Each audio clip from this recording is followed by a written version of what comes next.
Bits, biblioteca de experiencias y conocimiento.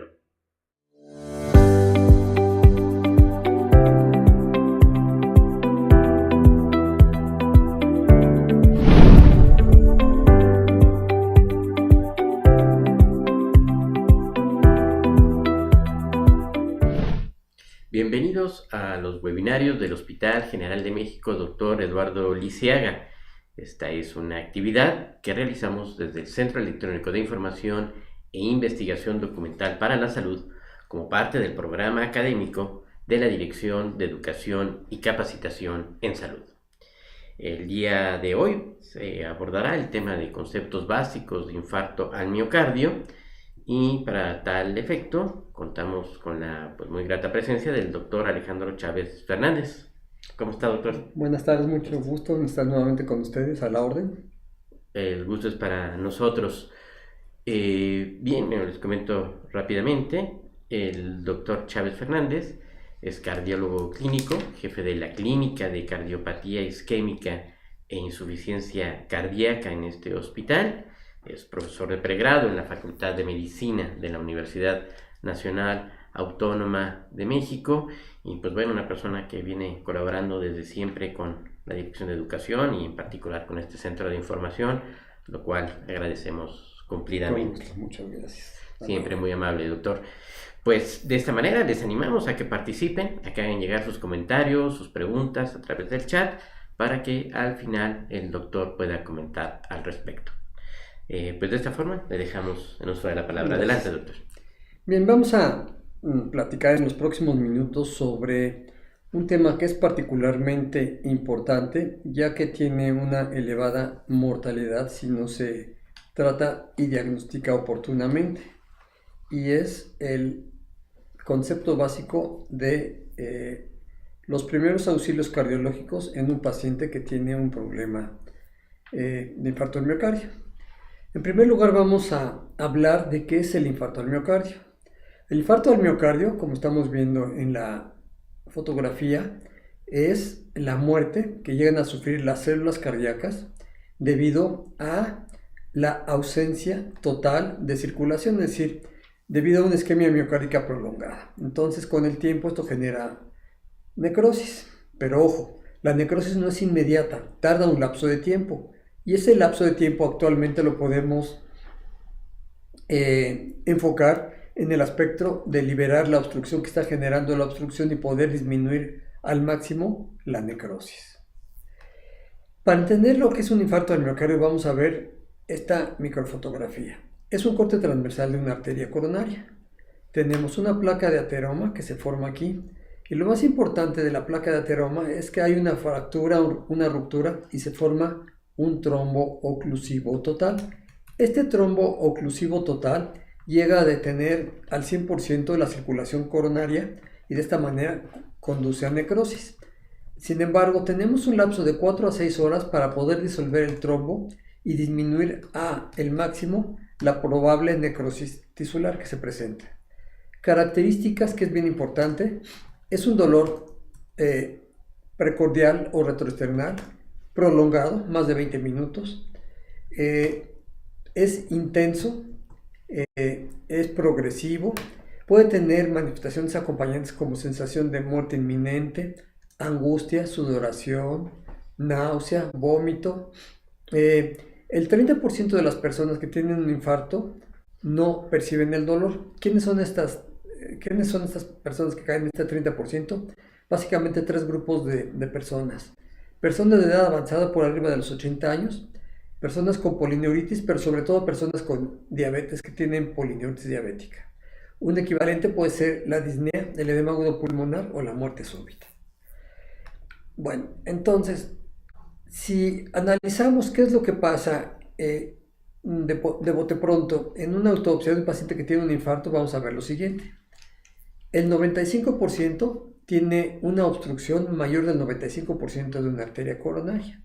El 5% habitualmente no tiene ninguna obstrucción coronaria y esto se debe a un vasoespasmo coronario muy importante. Bueno, del 95% que tienen una obstrucción severa mayor del 75%, En el 90% encontramos una placa ateromatosa, en el 5% encontramos malformaciones vasculares de las coronarias, como dilataciones en forma importante, disección, etc. Pero vean, esto es lo más importante. En nuestro medio, el infarto del miocardio está causado, digamos, la gotita que derrama el vaso es el trombo añadido a una placa ateromatosa. Por lo tanto, para disminuir la posibilidad de necrosis, debemos que lisar el trombo, como veremos a continuación. Aquí tenemos una animación, es la porción lateral del ventrículo izquierdo de un infarto. Vean las arterias coronarias. Como todo, comienzan a presentarse factores de riesgo, no les hacemos caso, comienzan a obstruir la luz coronaria, como estamos viendo aquí, y llega un momento que hacemos un esfuerzo, una crisis hipertensiva, se fragmenta o se rompe la placa ateromatosa y vean que va a generar un trombo oclusivo. Este trombo oclusivo va a estar formado por fibrina, por plaquetas, y va a generar una necrosis en la porción ascendente hasta la punta del ventrículo izquierdo. O sea, aquí estamos viendo cómo se genera una necrosis. Sin embargo, la necrosis, vuelvo a repetirles, tarda de 4 a 6 horas en instalarse. En otras palabras, disponemos de 4 a 6 horas para poder destapar esta arteria coronaria. Las consecuencias son inmediatas. La causa más frecuente de muerte dentro de la primera hora es la taquicardia o fibrilación ventricular, de tal manera que esto lo podemos prevenir en un alto grado administrando lidocaína 300 miligramos en forma endovenosa. Posteriormente, ya que se instaló el infarto, ya que no pudimos hacer nada, con el paso del tiempo comienza a dilatarse el ventrículo izquierdo y comenzamos a entrar a una patología que se llama remodelación ventricular izquierda, que consiste en dilatación del ventrículo izquierdo y fibrosis, como vemos en la animación. Aquí está la cicatriz del infarto, está remodelado la cavidad del ventrículo izquierdo, hay dilatación habitualmente de las 4 cavidades del corazón y se cae en insuficiencia valvular por la dilatación. Y desde hace cerca de 20 años ya hay una clasificación de acuerdo a todas las escuelas cardiológicas del mundo, y esa se llama la clasificación universal del infarto del miocardio, que son 6 tipos, y los vamos a ver a continuación. El tipo 1 es un infarto del miocardio que se denomina infarto del miocardio espontáneo. ¿Qué características tiene? Se presenta en una placa ateromatosa donde hay una ruptura, fragmentación, rasgadura, ulceración, fisura, erosión o disección debido a un esfuerzo importante. Puede ser crisis hipertensiva, puede ser un esfuerzo físico, etc. Entonces se forma un trombo dentro de la arteria coronaria y esto obstruye la circulación del 100%. También otra posibilidad es que haya un embolismo plaquetario y ese sería el tipo 1. El tipo 2 es un infarto que se presenta por un desequilibrio entre el aporte y la demanda. Concretamente, una persona que tiene una placa ateromatosa, pero que en ese momento llega a una taquicardia, por decir algo, de 200 latidos por minuto, va a tener un desequilibrio entre el aporte y la demanda y va, desgraciadamente, a tener un infarto al miocardio. El tipo 3 es un infarto que presenta una persona que habitualmente conduce a muerte súbita y no tenemos tiempo de tomar biomarcadores, ya sea creatinfosfoquinasa, fracción de MB, troponinas, etc. Es el característico personaje donde vamos en el metro, se agarra súbitamente el pecho, vemos que palidece y cae muerto. Entonces aquí no tuvimos opción ni posibilidad de tomar mediadores químicos. También otro aspecto importante es aquella persona que tiene un electro normal, súbitamente comienza con dolor precordial, en su electro aparece súbitamente la presencia de bloqueo completo de rama izquierda y fallece. El tipo 4A es un infarto que se presenta cuando se está haciendo un cateterismo. Entonces, en el cateterismo metemos una guía dentro de la arteria coronaria. En pacientes muy lábiles, el meter esta guía dentro de la arteria coronaria puede generar un infarto. Este sería el infarto 4A, que se presenta justamente al estar haciendo un cateterismo. El cuarto B es un infarto que se presenta cuando ya se le colocó una endoprótesis a una persona y en esa endoprótesis o stent tenemos una trombosis. Habitualmente es de 30 a 60 días después de colocar la endoprótesis. Y el último, que es el infarto tipo 5 es el que se presenta cuando se está realizando una cirugía de revascularización coronaria. Desgraciadamente los lechos los lechos distales son muy malos, aparece infarto y se desencadena con las características. Aquí lo más importante es recordar que dentro de las enzimas cardíacas la troponina es la que nos va a dar la guía. Aquí vemos rápidamente las características del infarto tipo 1, que es una placa ateromatosa, tipo 2 por un vasoespasmo importante, tipo 3 por una placa ateromatosa fija, y por un desequilibrio entre el aporte y la demanda. Bueno, algo muy importante, cuando estamos viendo a un paciente que sospechamos clínicamente que se está infartando, en ese momento el electro y las enzimas cardíacas salen normales, entonces ojo, hay que otorgarle el beneficio de la duda a la persona y estarla checando. Vean ustedes, actualmente ya disponemos afortunadamente de la determinación de troponinas y la realización de la determinación de troponinas cada hora nos va a dar una luz muy importante. Para establecer el diagnóstico de infarto al miocardio, obtenemos un nivel plasmático de troponina sumamente elevado, por arriba de 10.000 y ya hacemos el diagnóstico.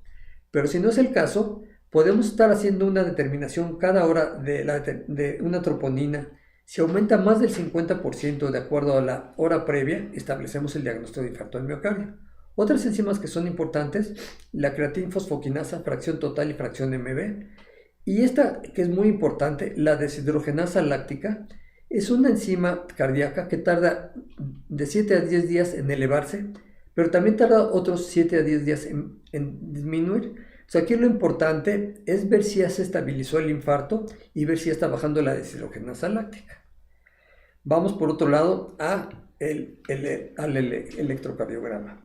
Un par de mensajes sobre las enzimas. Entonces, la creatinfosfoquinasa, fracción MB, comienza a incrementarse más o menos 2 o 3 horas después del infarto, alcanza máximo de 8 a 10 horas. Se determina en forma adecuada al ingreso y cada 12 a 24 horas. Unos valores plasmáticos de esta isoenzima, fracción de MB, 2 valores por arriba de lo normal, sugiere un infarto al miocardio. La relación entre creatinfosfoquinasa total y fracción de MB, cuando la fracción de MB es mayor del 5%, también es un criterio de infarto al miocardio. Las troponinas, como ya mencioné, hay que estarlas monitorizando y un valor más del 50% en comparación a la hora previa establece el diagnóstico de infarto. Vamos con el electrocardiograma. El electrocardiograma en reposo va a depender del electrocardiograma basal, pero lo más importante es un suprasnivel del segmento ST. Vean, aquí tenemos la onda P, el complejo QRS y la onda T. Bueno, en el transcurso del infarto del miocardio habitualmente tenemos isquemia subepicárdica manifestándose por una onda T negativa de ramas simétricas y un supranivel del segmento ST mayor de 1 milímetro. Esto tarda minutos en presentarse, pero una vez que ya está presente, vamos a enfocarnos en dos cosas: cómo se modifica el segmento ST y si apareciera necrosis, que es la presencia de una onda Q patológica. Entonces vean cómo con el paso del tiempo llega a un máximo, el supranivel del segmento ST comienza a estabilizarse y comienza a disminuir. De tal manera que hay una relación inversa entre la estabilización del infarto y la disminución del supranivel del segmento ST, apareciendo necrosis. Cuando ya disminuye la lesión y aparece necrosis, implica que histológicamente ya está prácticamente estabilizado el infarto. Entonces vean cómo hubo un aumento del segmento ST, un supranivel del segmento ST caracterizado por lesión subepicárdica, comienza a disminuir y comienza a aparecer necrosis. De tal manera que ya cuando se da de alta al paciente, cuando ya está estable, vamos a tener la característica Q patológica que se manifiesta por una onda Q profunda mayor del 50% de la onda R y también ausencia de la misma. Entonces vean cómo un paciente en días o un par de semanas ya puede tener una cicatriz, hablando de necrosis. En este caso tendríamos isquemia subepicárdica y necrosis.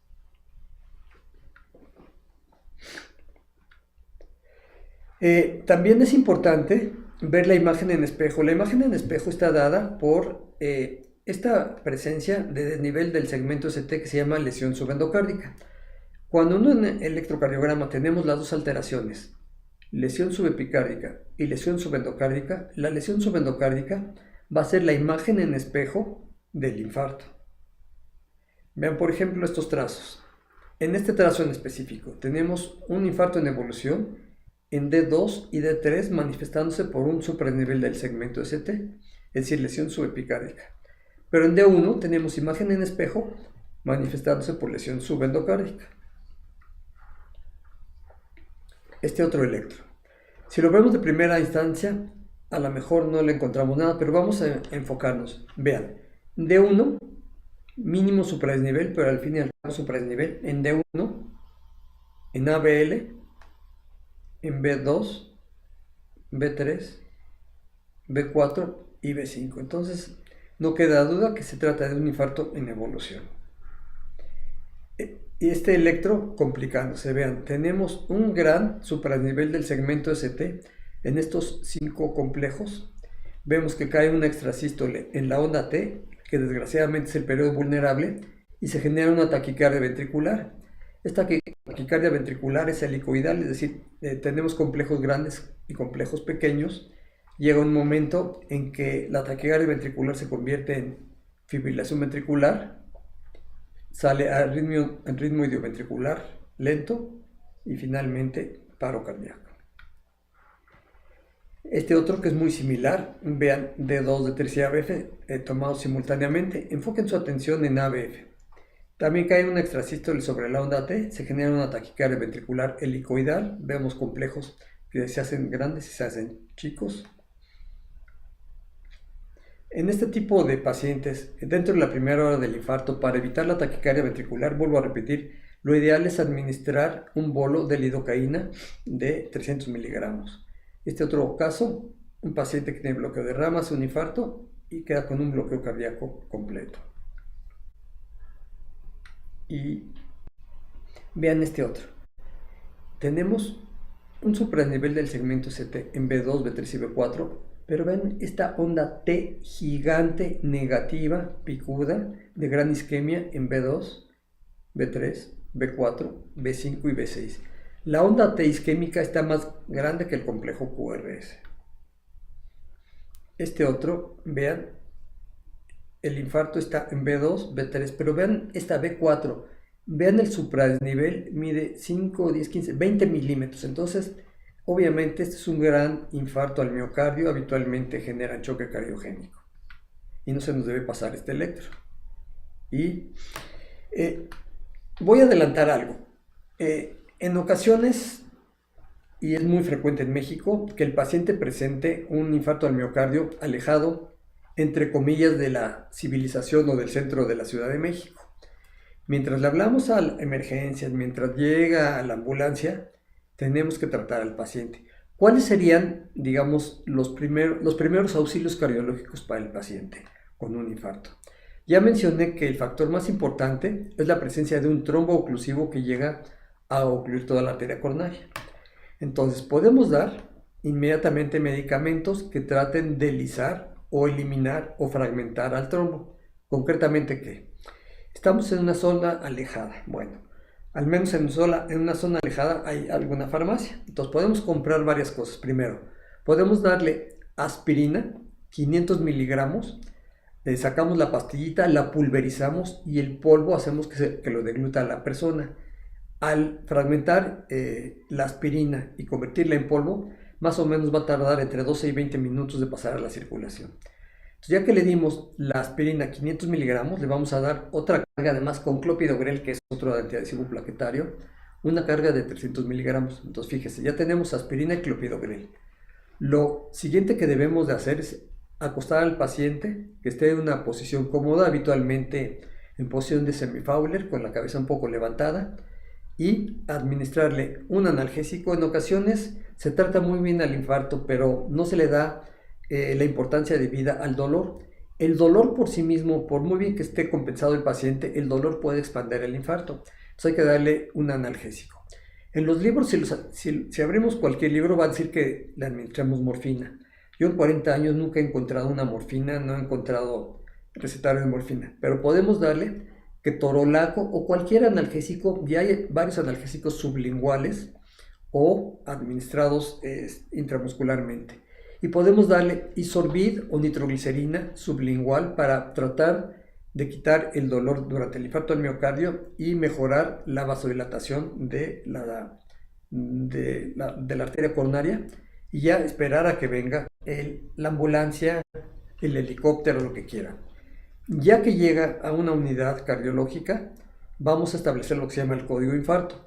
El código de infarto es un procedimiento que se estableció en la República Mexicana en el año 2016 para tratar de hacer más ágil, más adecuada el tratamiento del paciente con infarto.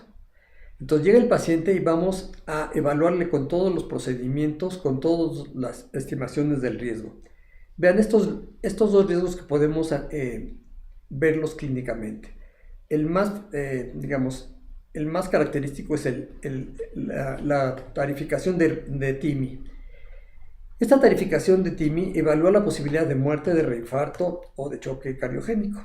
Toma en cuenta los siguientes parámetros: si tiene edad más de 65 años, si tiene más de 3 factores de riesgo, si tiene una estenosis coronaria más del 50%, si ha estado tomando aspirina en los últimos 7 días, si ha tenido 2 episodios de dolor opresivo precordial en las últimas 24 horas, si tiene una gran lesión subepicárdica y los marcadores cardíacos.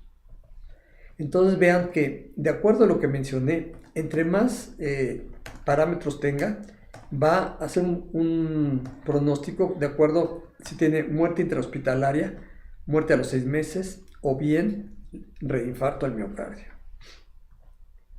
Y la verdad, ¿para qué nos sirve este tipo de tarificación?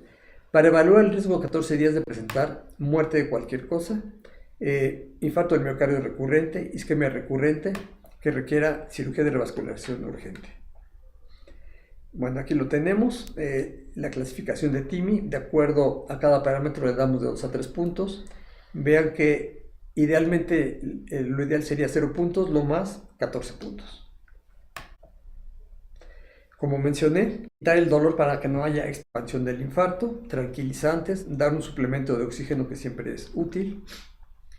Y ya que estamos en la sala de cuidados intensivos recibiendo al paciente, vamos a establecer 2 parámetros importantes. Primero, vamos a ver la clasificación de Killip y Kimball para evaluar la posibilidad de insuficiencia cardíaca o de choque cardiogénico. Esta clasificación es muy clínica. Lo único que tenemos que hacer, debemos de tener ganas y un estetoscopio. Entonces comenzamos a auscultar el tórax del paciente. La clase 1 de Killip y Kimball no vamos a tener estertores ni tercer ruido. La clase 2 vamos a tener estertores en más del 50% en las bases pulmonares. Clase 3 estertores en más del 50% de todo el campo pulmonar, que ya es un edema pulmonar. Y grado 4, choque cardiogénico. También, llegando al paciente, le ponemos lo que se llama el catéter de flotación o catéter de Swan-Ganz, con el objetivo de medir 2 cosas. Primero, presión de llenado del ventrículo izquierdo, a expensas de medir la presión capilar pulmonar, recordando que lo normal es menor de 12, y poder medir el índice cardíaco como parámetro de expulsión sistólica. De ser así, ya tenemos la clasificación de Forrester, que la evalúa en 4 partes. La primera es una hemodinámica normal, donde tenemos una presión capilar normal menor de 18, un índice cardíaco mayor de 2.2. Luego comenzamos con congestión pulmonar, comienza a incrementarse la presión capilar pulmonar. Tenemos hipoperfusión, aquí todo está bajo. Y finalmente lo que tenemos, congestión pulmonar, prácticamente choque cardiogénico. Entonces una presión capilar pulmonar súper elevada habitualmente llega a 25 milímetros de mercurio. Recuerden que cuando sobrepasa 23 milímetros de mercurio tenemos edema intersticial. Y obviamente el índice cardíaco menor de 2.2. También hay una relación directamente proporcional entre la clase funcional y la mortalidad. Luego, las complicaciones del infarto. Básicamente podríamos dividirlas en 4. Las alteraciones de la contractilidad. Esto pasa porque cuando hay un déficit de irrigación coronaria, el músculo cardíaco inmediatamente deja de contraerse adecuadamente.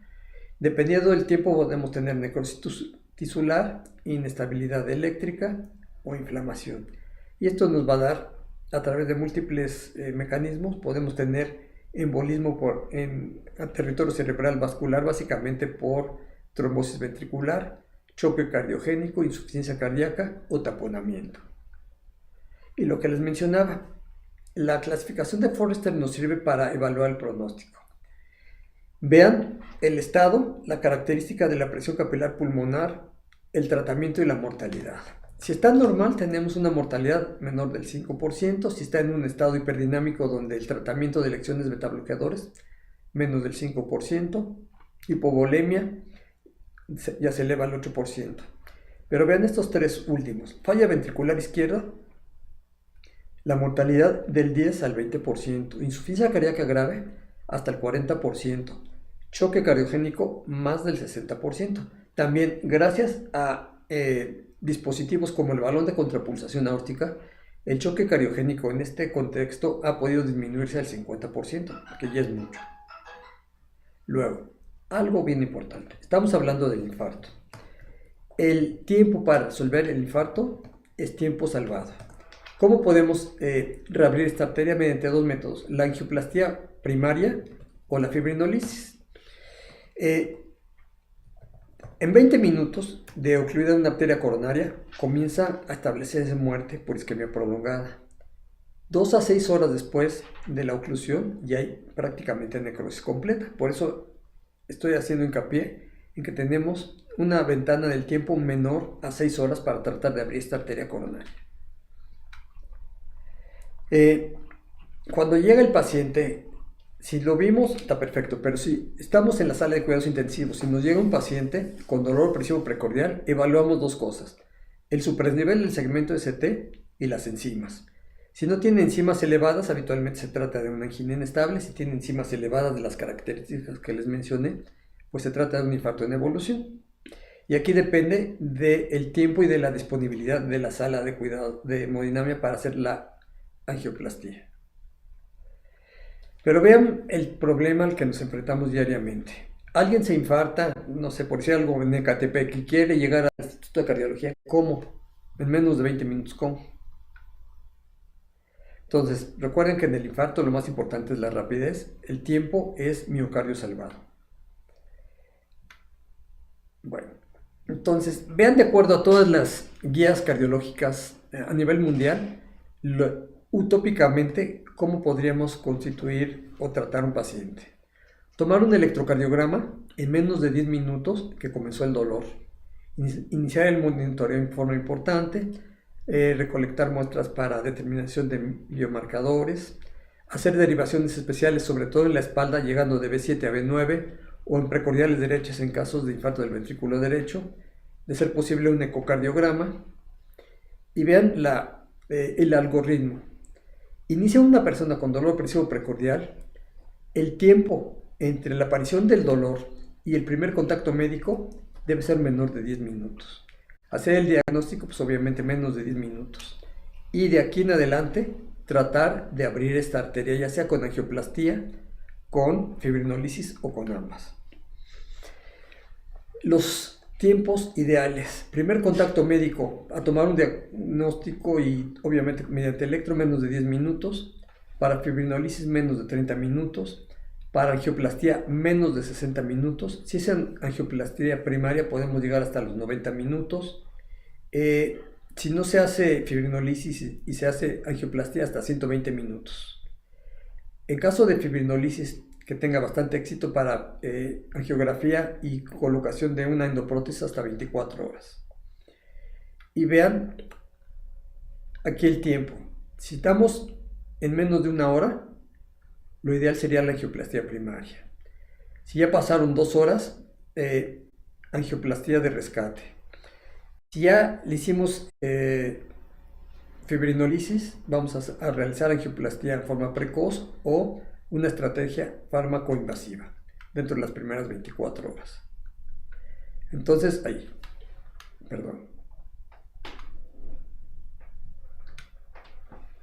vean cómo sería la secuencia. Llega el paciente, llega en ambulancia, lo que quiera, hacemos la evaluación inicial que ya mencioné, activamos el código infarto. El código infarto debe tener varias personas involucradas. Obviamente, terapistas, cardiólogos, pero sobre todo hemodinamistas para tratar de hacer la angioplastia de rescate. Y obviamente cada quien en sus áreas, lo ideal cateterismo para evaluar y permitir abrir la arteria. Otra opción que puede ser paralela o puede ser complementaria es la administración de agentes trombolíticos. Aquí tenemos los agentes trombolíticos. El primero de ellos, que fue la streptokinasa, derivada del estreptococo, comenzó a utilizarse en los 80s, tiene ciertas características. La streptokinasa va a lisar los trombos, pero va a lisar dos tipos de trombos: los trombos recientes y los trombos viejos, lo cual es un factor adverso en pacientes de alto riesgo y pacientes con ya edad avanzada.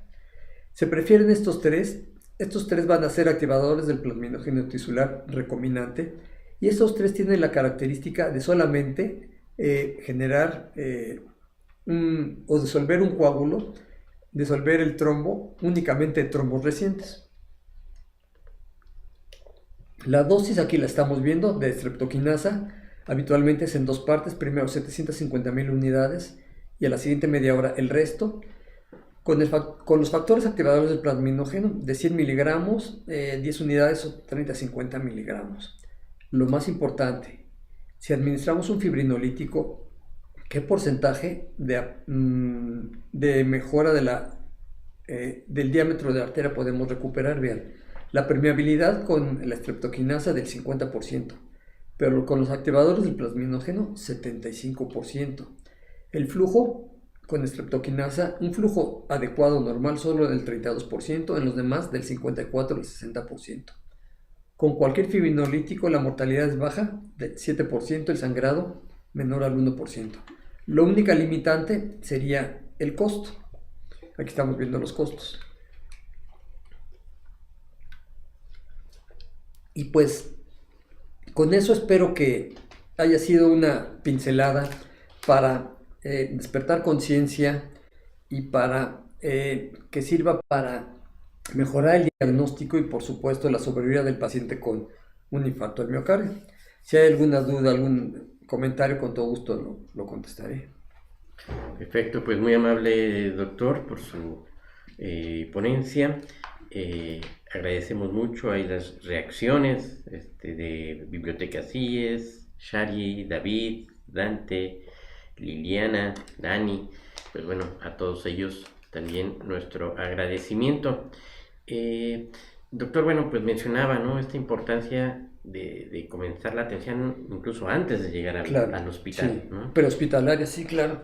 En este sentido, si pudiera repetir o sintetizar un poco esta parte, ¿no?, de estas medidas básicas, digamos, de cuidados, una situación así. Claro, los primeros cuidados cardiológicos.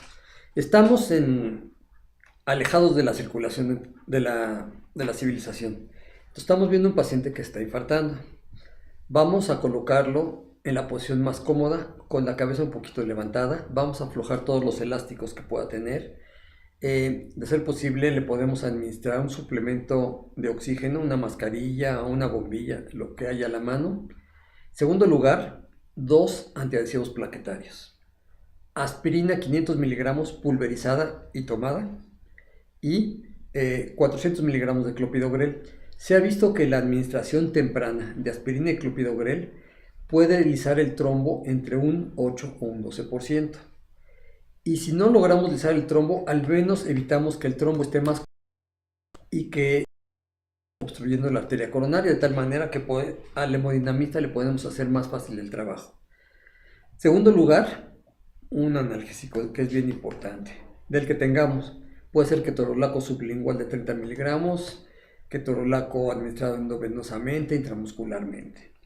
Luego, dependiendo de la presión arterial y dependiendo del pulso, podríamos administrar nitroglicerina o Isorbit de 5 miligramos sublingual cada 5 minutos en 3 dosis para no hipotensar mucho al paciente. De esta manera, tratar de vasodilatar las arterias coronarias, que llegue un poco más de sangre hacia el corazón y disminuir el espasmo que habitualmente se presenta en el infarto del miocardio. Y trasladar a la persona, básicamente. Perfecto. Pues muy amable, doctor. Tenemos los saludos de Miguel Benítez, nos saluda desde Mi Siempre Bella. También Gloria Núñez nos va dejando aquí un saludo. Desde Atlanta, Nelly Cerón también nos saluda, saludos desde Atlanta. Pues bueno, agradecemos mucho a quienes están también compartiendo este webinario, y pues al doctor Alejandro Chávez también nuestro reconocimiento, Gracias. agradecimiento por su apoyo de siempre a estas actividades. Y pues de esta manera cerramos un webinario del Hospital General de México Dr. Eduardo Liceaga, una actividad que realizamos desde el Centro Electrónico de Información e Investigación Documental para la Salud, como parte del programa académico de la Dirección de Educación y Capacitación en Salud. No queremos dejar el momento, doctor, también sin entregarle una constancia por su Muchas participación gracias. en este ciclo. Y pues a todos les invitamos a que nos sigan. Recuerden, todos los viernes en punto de las 11 horas, los webinarios del Hospital General de México. En producción, Iván Ramírez y Oscar García. Y pues bueno, especialmente un reconocimiento a Iván Ramírez, que esta semana estuvo trabajando bastante fuerte, de manera especial, para resolver inconvenientes técnicos y que pudiéramos estar el día de hoy transmitiendo. Así es que nuestro agradecimiento, saludos a todos, les esperamos el próximo viernes. Hasta pronto. Hasta pronto. Buenas tardes.